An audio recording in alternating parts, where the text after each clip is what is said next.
पता नहीं पाकिस्तान में कोई क्लास कराता भी है कि नहीं वहाँ पे। भीख मांगा का चेन रिएक्शन चल रहा है यहाँ। मतलब एक भीख चुकाने के लिए दूसरे से भीख लेना पड़ रहा है। दुबई पाकिस्तान को कर्जा दिया था, दुबई घुसिया गया, दुबई कहा क्या भीख मांगा, हमरा पैसा वापस कर। ऐसा न पाकिस्तान का प्रधानमंत्री बौंका है। अमेरिका उसको एक ट्वीट करने के लिए बोला ये सर्च कर दो कि ईरान इसी पे राजी हुआ है, वो ट्वीट कर दिया जिसपे लिखा था इसको ट्वीट कर दो। दुनिया का सबसे बड़ा बंदूकों और इस सब का मंडी है और वहाँ पर आप AK-47 खरीद सकते हैं। अब ये गधा जाके बेचने गया, भारत को दिखा रहा है देखो अब हम डिफेंस एक्सपोर्ट कर सकते हैं, दुनिया हमको खरीद रही है जहाज। ब्रिटेन सुना रे चोट्टा, तुम हमारे दुश्मन को बेचेगा, हम तुमको इजेक्शन सीटें ना देंगे। ले अब पाकिस्तान को जो अपना जहाज है ना,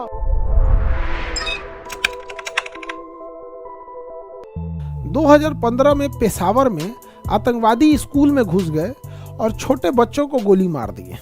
छोटे छोटे बच्चों को गोली मार दिए थे पेशावर स्कूल में। यहाँ पर बहुत खतरनाक कांड हुआ था इस पेशावर में, बहुत ज्यादा उटपटांग हो गया था पेशावर। आगे बढ़ जाए, पाकिस्तान का यह राज्य खैबर पख्तूनवा कहलाता है और खैबर पख्तूनवा जगह जो है पूरी तरह से टेररिस्ट से भरा हुआ है, पूरी तरह से टेररिस्ट से भरा हुआ है। पेशावर में दुनिया का सबसे बड़ा बंदूकों और इस सब का मंडी है और वहाँ पर आप AK-47 खरीद सकते हैं, क्लासिनिकोव खरीद सकते हैं, कार्बाइन खरीद सकते हैं, कोई हथियार खरीद सकते हैं।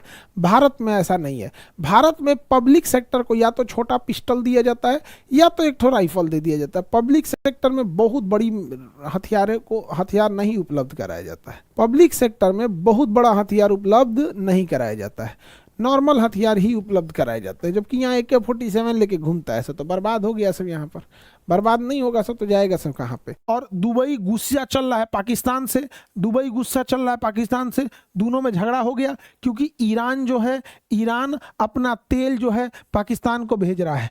ईरान अपना तेल पाकिस्तान को भेज रहा है और पाकिस्तान इस तेल को खुलेआम बेच रहा है। पाकिस्तान इस तेल को खुलेआम बेच रहा है। लोग पूछ रहे हैं तुम्हारे यहाँ तेल कहाँ से है, कहा कि इधर एगो जगह से नाली में से निकल रहा है, नाली में से निकल रहा, ले जाओ यहाँ पे।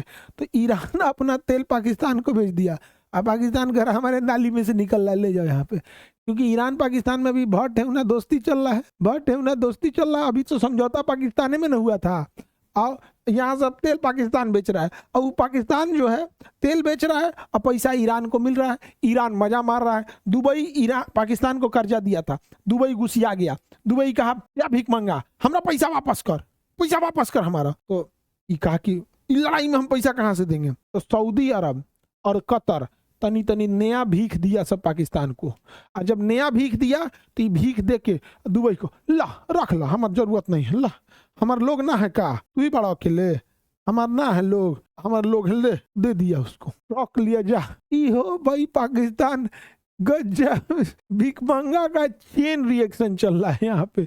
मतलब एक भीख चुकाने के लिए दूसरे से भीख लेना पड़ रहा है।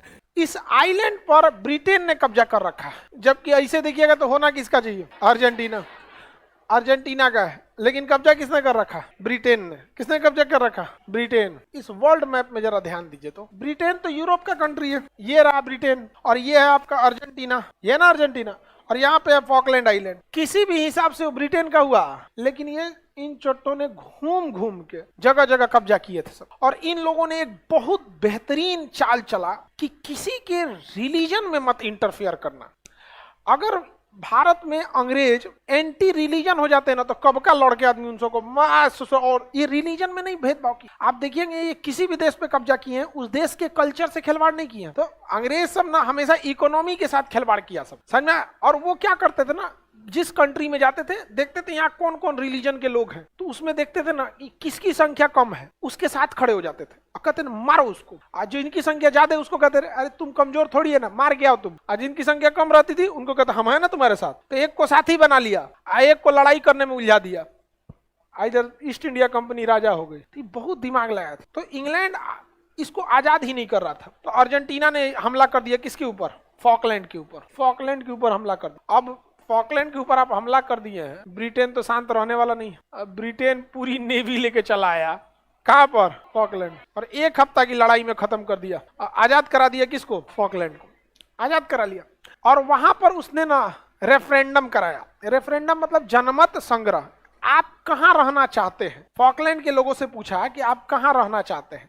इंग्लैंड में रहना चाहते हैं या फिर अर्जेंटीना में, तो कहीं पे भी रहने के लिए कई सारे फैक्टर्स होते हैं। एक वहां का जलवायु ठीक ठाक होना चाहिए, तो भैया जलवायु से इनको क्या मतलब है, रहना तो यही है, इंग्लैंड के साथ रहिएगा कि ब्रिटेन अर्जेंटीना के। तब देखा जाता है पॉलिटिकल पावर किसका ज्यादा है, पॉलिटिकल पावर ब्रिटेन। दूसरा है कि रिलीजन भी कई बार मायने रखता है, क्योंकि अगर लेट सपोज कीजिए किसी को अफगानिस्तान में बसा दीजिएगा, मार तालिबान वाला धो धा के रद्द कर देगा, सब कितना अच्छा रहेंगे, तो एक रिलीजियस फैक्टर भी होता है। तो यहाँ पर ज्यादातर लोग फॉकलैंड पे क्रिश्चियन थे, तो उनके लिए क्रिश्चियन, अर्जेंटीना में भी क्रिश्चियन ज्यादा हैं और इंग्लैंड में भी क्रिश्चियन ज्यादा हैं, तो ज्यादा ये लोग ज्यादा फेवर किसको करने लगे, इंग्लैंड। रिलीजन भी फैक्टर इंग्लैंड के फेवर में, कल्चर भी इंग्लैंड के फेवर में, मॉडर्नाइजेशन इंग्लैंड के फेवर में, आर्मी के हिसाब से इंग्लैंड के, इन लोगों ने कह दिया 99.99 लोगों ने वोट दिया कि हम इंग्लैंड के साथ रहेंगे। कहां रहेंगे, इंग्लैंड के साथ। तब से इस पर किसका कब्जा है, इंग्लैंड। और इंग्लैंड के पास वैलिड रीजन भी है कि भाई आपके पास रहने से कोई चीज आपका थोड़े हो जाता है, वहां के लोगों से पूछ लो। तो ये कोई मतलब थोड़ी है कि जहां जहां के लोगों से पूछ लो वहां पे कहां रहना चाहते हैं, उस हिसाब से तो पाकिस्तान के बलूचिस्तान में पूछिएगा कहां रहना चाहते हैं, तो कहेगा हम स्वतंत्र रहेंगे, तब तो हो गया, हमेशा एक को नया नया देशे बनते रहेगा, नहीं समझे। तब तो पता चला ब्रिटेन के किसी गांव में जाइए और 200 आदमी को कहिए कि हमारा गौवा अलग कर दीजिए, अलग देश रहेगा, छोटा देश, ये कोई तरीका थोड़ी है। 10 आदमी खड़ा होकर कहने लगे कि हम वो बना देंगे। तो इन दोनों के बीच में विवाद है। तो अर्जेंटीना और ब्रिटेन में जमता है क्या, अब पता नहीं पाकिस्तान में कोई क्लास कराता भी है कि नहीं, वहां पे एजुकेशन सिस्टम कैसा है कि इन लोगों ने ना, चाइना और पाकिस्तान ने मिलकर एक जहाज बनाया, जहाज का नाम रखा joint fighter JF-17, joint fighter 17। इसका एडवांस वर्जन 18 आएगा, 19 आएगा। ज्वाइंट फाइटर, ये फाइटर इतना खतरनाक है कि चाइना और पाकिस्तान दोनों ने मिलकर बनाया है, लेकिन चाइना यूज नहीं करता है। अब आप समझ जाइए क्यों नहीं यूज करता, समझ में आ गया कि नहीं आ गया, इतना यूजफुल ही नहीं है। लेकिन पाकिस्तान के लिए ठीक ठाक है। वो सब अभिनंदन को पकड़ लिया था, सब पाकिस्तान छोड़िए नहीं रहा था, करा था दामाद बनी तो क्या, वो कह रहे छोड़ मैं बिया हो किलो चाय पिला रहा था, चाय पियो, चाय ठीक है ना, हम दामाद ना पकड़ लिया सबके। यहीं लाहौर में देखे हम, बढ़िया कराची में भी है, 2-3 को करा देंगे हम। देखिए इस गधे ने इस JF-17 जो फाइटर बनाया है, इसका जो इजेक्शन सीट होता है, पायलट जिस सीट पे बैठता है ना, तो उसकी एक ऊपर कैनोपी लगती है, शीशा, ऐसे फाइटर पायलट ऊपर शीशा ढक लेता है। लड़ाई के दौरान जहाज पे जब गोली लग जाती है तो पायलट उसी में रहेगा तो मर जाएगा जल के। तो वो ना एक सीट के नीचे एक इजेक्शन सीट होता है, खींच देगा ना तो सीट जो होता है, ऊपर का शीशा जो होता है उसमें ब्लास्ट हो जाता है, ऊपर से पायलट खुल गया, और सीट के नीचे 2 रॉकेट लगे रहते हैं, और रॉकेट उसको फेंकता है 100 फीट ऊपर। नहीं तो ऐसे कूदेगा ना, ऐसे अरे कूद रहे हैं तो पिछुए से जहाजिया का विंग्सवा जो होता है आके 2 टुकड़ा में फाड़ देगा पायलट को। तो इसे उठा के देखना पड़ेगा किसका पैर है ये। तो इजेक्शन सीट बहुत जरूरी है, बहुत सारे पायलट्स की जान बचाता है। अक्सर सुनते होंगे हमारा MiG-21 गिरा, कभी कभी हम लोग का मिराज जहाज गिर जाता है, तो कभी कोई पायलट बच जाता है, कभी नहीं। तो टाइम से अगर इजेक्शन सीट खुल गया तो बच जाता है, क्योंकि रॉकेट में फेंक देता है और उसमें इतना सिस्टम लगा रहता है ना कि वो सारा चीज ऑटोमेटिक होता है। बस एक बटन दबाए तुरंत ऊपर की शीशा तोड़ेगा, सीट को फेंकेगा 100 फीट ऊपर, जहाज चली गई आगे, और तब तक पैराशूट खोल देगा, आप आराम से गिरिएगा, एकदम जान बचाने में बहुत काम आता है। लेकिन ये बहुत टेक्निकल चीज है। कई बार ऐसा होता है ना कि सीटवा काम ही नहीं करता है, तो कई वो पायलट जल के मरता है, कहाँ जाइएगा, खुलबे नहीं करेगा। तो ये जो इजेक्शन सीट है वो सबसे ज्यादा ब्रिटेन बनाता है। कौन बनाता है, ब्रिटेन, नहीं तो रसिया बनाता है, नहीं तो अमेरिका बनाता है। अब देखिए पाकिस्तान का जो JF-17 फाइटर है, उसका जो इजेक्शन सीट है वो किसने बनाया है, ब्रिटेन। इंजन जो बनाया है, बॉडी जो बनाया है, चाइना। इंजन खरीदा है रसिया से, पेंट हुआ है पाकिस्तान में, ज्वाइंट फाइटर पेंट हुआ है पाकिस्तान, नट बोल्ट कसा है सब, टायर वायर में हवा है कि नहीं चेक कर लिया, पंचर वंचर तो ना है, सब बना बना दिया ठीक ठाक से, बस उतने काम है उसका। अब ये गधा जाके बेचने गया किसको, अर्जेंटीना को। अब भारत को दिखा रहा है देखो अब हम डिफेंस एक्सपोर्ट कर सकते हैं, दुनिया हमको खरीद रही है जहाज। ब्रिटेन सुना रे चोट्टा कहीं का, तुम हमारे दुश्मन को बेचेगा, हम तुमको इजेक्शन सीटें ना देंगे। ले अब पाकिस्तान को जो अपना जहाज है ना, उसका भी इजेक्शन सीट रोक दिया ब्रिटेन। अभी चाइना के पास गया, कहा कि भाई देख हमारा इजेक्शन सीट तो है, लेकिन वो इजेक्शन सीट काम नामे का है, वो एक तरह समझ जाओ कि बारात का ललका कुर्सी है बस। उसमें पायलट बचने की चांसेज नहीं है।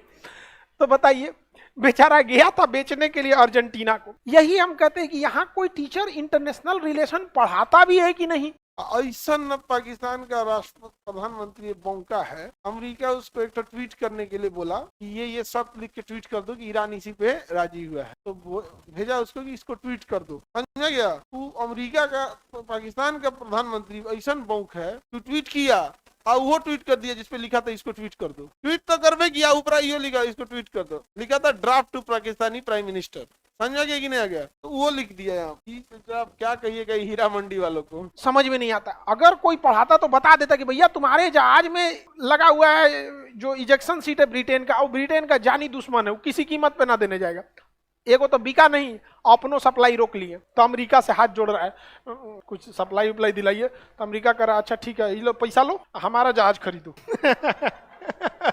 पैसा उसका, सामान उसका, सब उसका, बेचारा परेशान है यहाँ पे अपने आप में। तो क्या कीजिएगा, एक टाइम आएगा जब हम लोग उसको एक्वायर करेंगे। कैसे कैसे कोई पुरान गाड़ी आदमी सेकंड हैंड खरीद लेता है, तो एगो देश खरीदा जाएगा, सेकंड हैंड खरीद के मिला लिया जाएगा। तब समझ में आ रहा है कि नहीं किस देश का किससे झगड़ा चलता है। ये नहीं कि जैसे मन तैसे उठा के चल दिए वहां पे। आपके गाँव में ऐसा होता होगा, उनको ब्याह में बुलाएंगे तो हऊ वाला चाचा ना आएंगे, ऐसा होता है कि नहीं होता?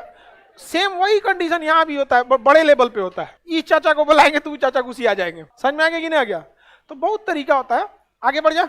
भारत को ऐसा नहीं हो सकता। पहला बात, भारत इनसे नहीं खरीदता, हम लोग रसिया से खरीदते हैं, तो हम लोग बेच देंगे। ब्रिटेन चिल्लाएगा ज्यादा ऐसे गलत है ये, स्टील रोक देंगे हम लोग। जाओ सोचा स्टील रुका तो सब रुक जाएगा। हर जगह स्टील है ना, स्टील की जरूरत है। बर्तन थरिया वो सब तो हाथ से खइबो नहीं करता, चम्मच टाटा हाथे से खाओ। ओ माय गॉड, रोटी नहीं उठ रहा है। ब्रिटेन वाला सबको चम्मच से खाता है सब।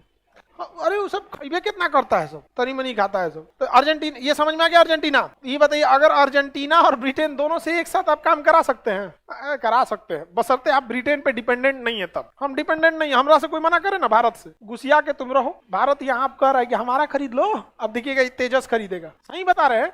इसके पास दुइये को ऑप्शन है, या तो GF-17 खरीदे, या तो F-16 खरीदे, या तो तेजस खरीदे, या तो यूरो फाइटर खरीदे। यूरो फाइटर में ब्रिटेन की हिस्सेदारी है, देगा नहीं। अमेरिका का F-16 देगा नहीं। पाकिस्तान का जो है आपका GF ये कैंसिल हो गया। सोच रहा जाओगे कहाँ, तुम कहाँ जाओगे? तेजस। भारत शांति से आओ। समझ में आ रहा है?